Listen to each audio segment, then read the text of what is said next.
In 1992, a light system was installed at the Charlotte Motor Speedway, making it the first mile-and-a-half oval to have night racing. We all know the story of the 1992 Winston, One Hot Night, but the other thing this light system did was push the start time of the Coca-Cola 600 into the evening. With that, it was theoretically possible to run both the Indianapolis 500 in the morning and then fly to Charlotte and run the Coca-Cola 600 that evening. It didn't take long for someone to attempt it, as in 1994, John Andretti became the first driver to attempt the Indianapolis 500 and Coca-Cola 600 double, also known as double duty. Andretti, who was a race winner in the Indycar series running a few full-time seasons in the late 80s and early 90s, moved over to the NASCAR Winston Cup series starting in 1994. He jumped in the number 33 car for AJ Foyt Enterprises and qualified in 10th position for the Indy 500. He would have a strong run, he was never a contender, but managed a top 10 finish 4 laps off the pace. He would move over to Charlotte, where he qualified in 9th position, but would unfortunately finish down in 36th position after blowing an engine on lap 220. He completed 820 out of a possible 1,100 miles doing double duty. A young driver named Jeff Gordon would win his first career race. The next season, Davy Jones, who had made sporadic IndyCar starts since the late 1980s, moved over to NASCAR in the NASCAR Winston Cup series, driving the number 77 for Jasper Motorsports. He would team up with Dick Simon Racing to run the 1995 Indianapolis 500 before carrying on his full-time Winston Cup duties at Charlotte. Jones would take one of the final spots on the grid, qualifying in 32nd position, and finish down in 23rd spot after crashing 161 laps into the race in turn 2.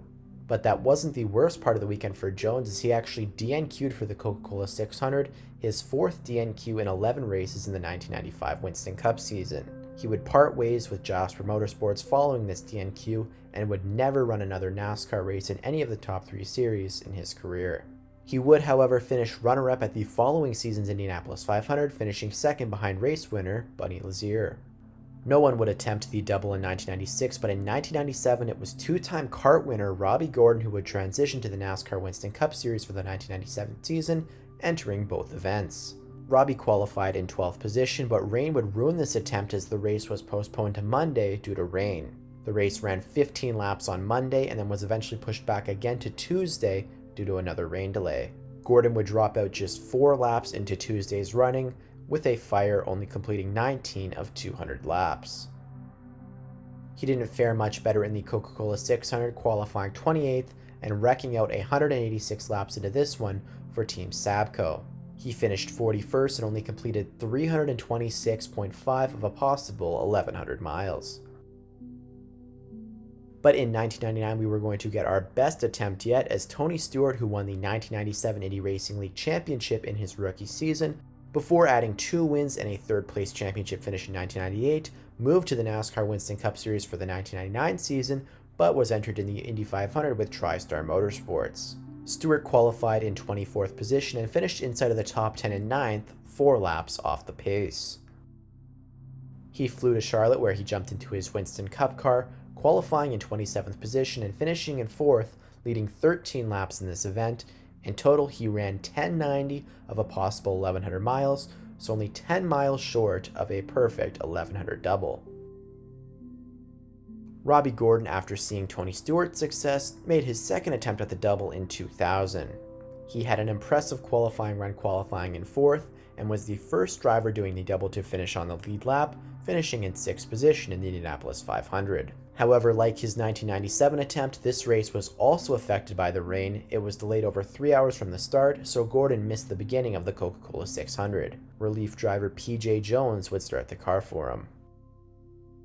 Gordon, who had qualified 42nd needing a provisional to enter the race, took over the car from PJ Jones on lap 254, while the Coca-Cola 600 itself was under a rain delay. Since PJ Jones started the car, he is credited with the 35th place finish, so technically Gordon never entered the Coca-Cola 600. He would ultimately finish 11 laps down in 35th position, only completing 702 out of a possible 1,100 miles.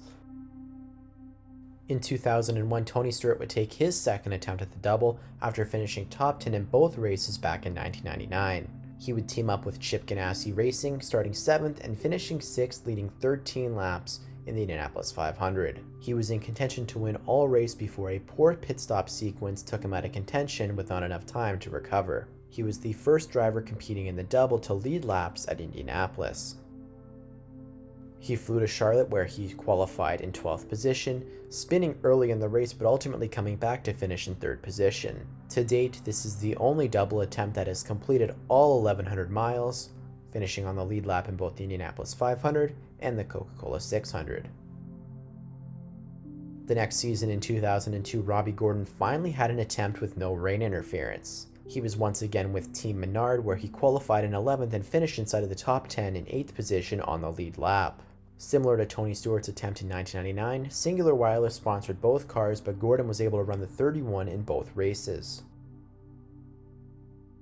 In the Coca-Cola 600, he qualified in 12th position, finishing in 16th, 1 lap down, just 1.5 miles shy of completing the full 1100 at 10:98.5. Robby was back the next year for his second consecutive and 4th total attempt at the double. He qualified on the front row in 3rd with Andretti Green Racing, unfortunately dropping out after 169 laps with gearbox issues. For the Coca-Cola 600 at Charlotte, he qualified in 38th position and finished 17th 1 lap down, but this race was also rain delayed and rained out after 276 of 400 laps, meaning Gordon could only complete 836.5 out of a possible 1100. The last driver to attempt the double in the Winston Cup era was the first driver in the Nextel Cup era, Robby Gordon once again. This time though, he was in his own car, Robby Gordon Motorsports, for the Indianapolis 500. But since it's Robby Gordon, there was obviously more rain involved. Rain delayed the start of this one by over 2 hours, and they only got 27 laps into the race before it was stopped for another rain delay. Thinking the race would likely be delayed until Monday, Gordon flew to Charlotte, but of course the Indy 500 would resume, so Jacques Lazaire would fill in for Robby Gordon. The car would only run another 60 laps, leaving the race on lap 88 due to a mechanical issue. Moving to the Coca-Cola 600 in his final season for Richard Childress Racing, Gordon qualified and finished in 20th position, but was 3 laps off the pace.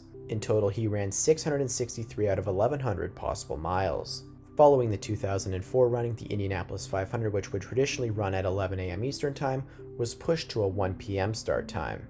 This made the logistics behind a double attempt much more difficult as there was less time between the 2 races.